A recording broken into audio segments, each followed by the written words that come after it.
to my channel. This is a little bit different video than I usually do. I guess this would fall into the unboxing genre. But I've always wanted a big butcher block cutting board to go right here on my countertop where I always work.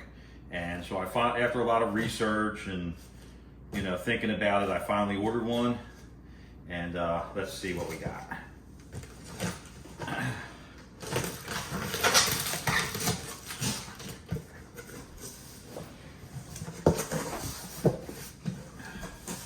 Well, it's packaged real good, so it didn't get damaged in shipping. This is heavy. I bet you it's about 40 pounds. Wow. Okay.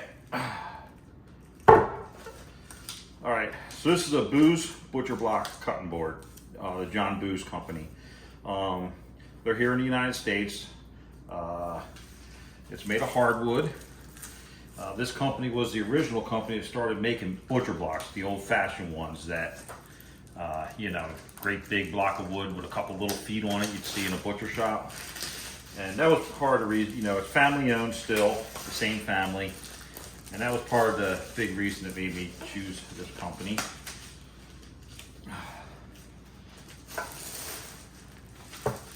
So in addition to what you guys see me do, I'm a woodworker as well. So I can appreciate good woodwork and good wood.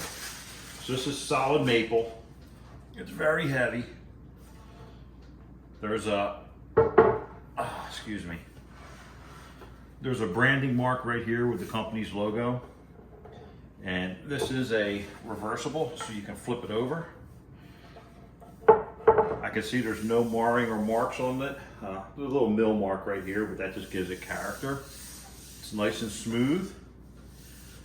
The edges would look real nice. This would probably be my, I plan on using this a certain way. I'm going to use one side that I'll be able to do shaping of bread and pastry work on.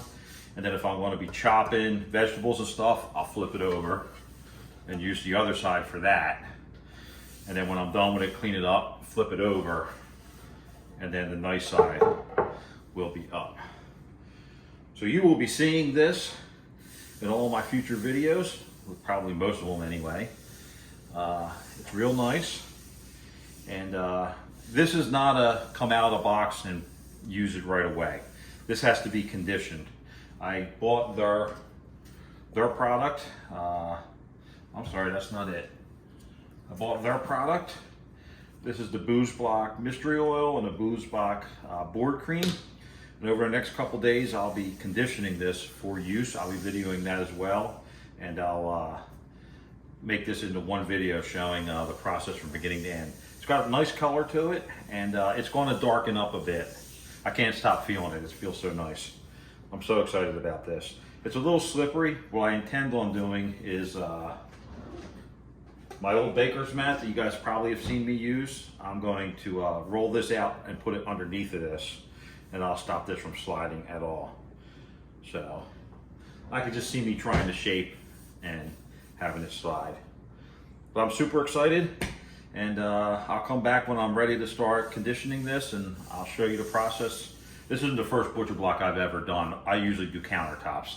And I guess you saw me pick up this product. I got this to do my butcher block countertop that's over in the other corner. That's what I use for that. But this is what they recommend, the actual company for the Booz. So that's what I got. So I'll come back in a little bit when I'm ready, and we'll get the first coat of conditioning on this. I think I'm going to do it 2 or 3 times to give it a really good coat before I get going. All right, so I'll be back in a little bit. Okay, so the only instructions that came with it is at the bottom of the label down here. So this was on the plastic. I peeled it off and put it on a piece of cardboard. The first thing it says to do is to wipe the surface down, both sides and the sides, with a damp cloth. I'm going to use paper towels. Okay, so we're going to give it a good wipe down, get any residual dust or sawdust off of it. Flip her over.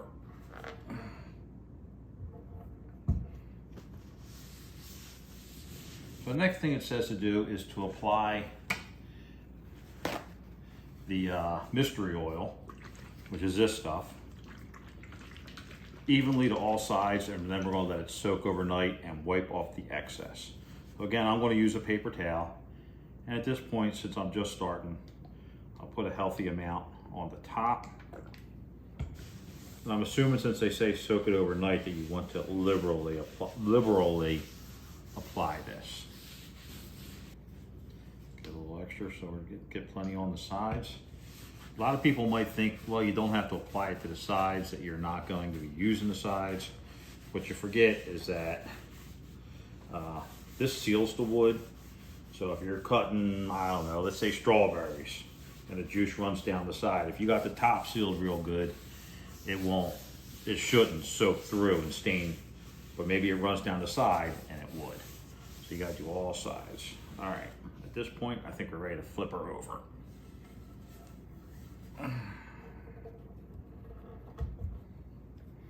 Again, this is such a big area. We'll put a little extra on the top. Now we're gonna spread it around really good. You see I'm doing the sides a lot.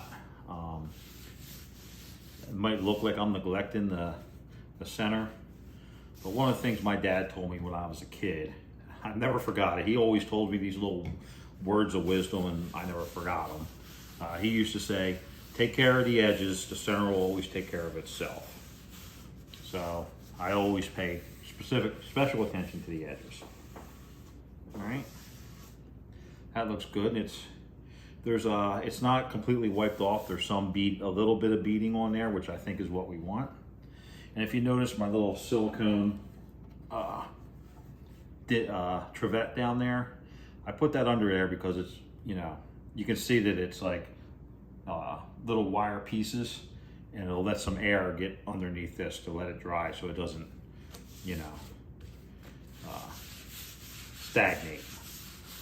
Okay, so we're gonna let this sit overnight, and then we'll wipe off the excess. And then the next thing they say to do is to add the board cream.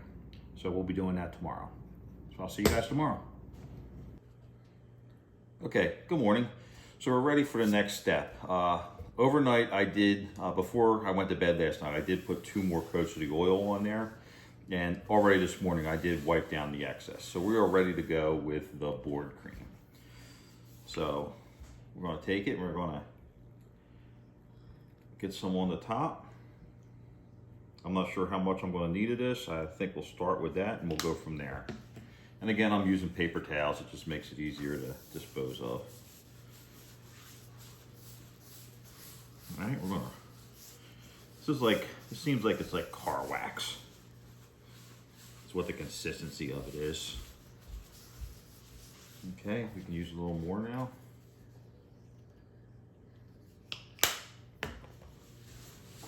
And let's not forget the sides.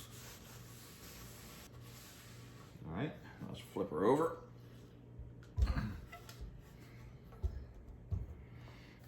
Get a healthy bead on there. Okay. Get that rubbed in.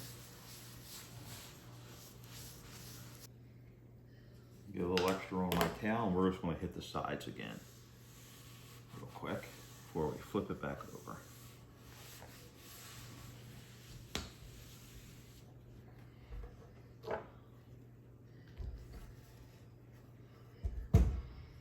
All right, so we got a good healthy amount on all sides. So we're gonna let it sit like this all day. I'm gonna look at it again this evening, and if it looks like it's soaked in and dried up, I'll hit it again, and then we'll let it sit overnight, then we'll wipe it off, and we'll be ready to use it. So if I do it again, I'll see you this evening. If not, I'll see you tomorrow when we wipe it off. Okay, good morning.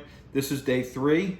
After I put the board cream on here, it sat all day and it was still wet. All of it didn't absorb in. So I didn't apply any extra. I let it set overnight, and there's still a sheen on here of the board cream. So it doesn't need any more. There's no more to absorb. So at this point, the only thing we got to do is wipe it off and buff it. And I'm switching from the paper towels over to a clean rag. And let's get started. So we're just going to get the worst of it, and then we'll fold it. I'll show you. We're gonna get the worst of this cream off. And it's right now it's kind of the consistency of like maybe furniture wax. Okay, we're gonna just get it, and then so this is the wet side I just did. Now I flipped it over. Now it's a dry side of the rag. We'll just keep cleaning it. All right, let's flip her over and get the other side.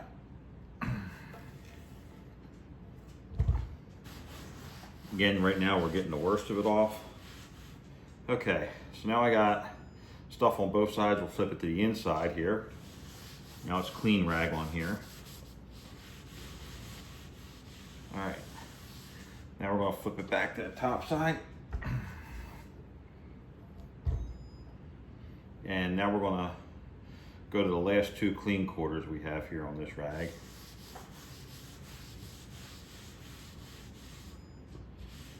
All right, there you go. Now this is ready to use. You know, it's still a little like, you know, like you just washed, like you just waxed furniture is what it feels like right now.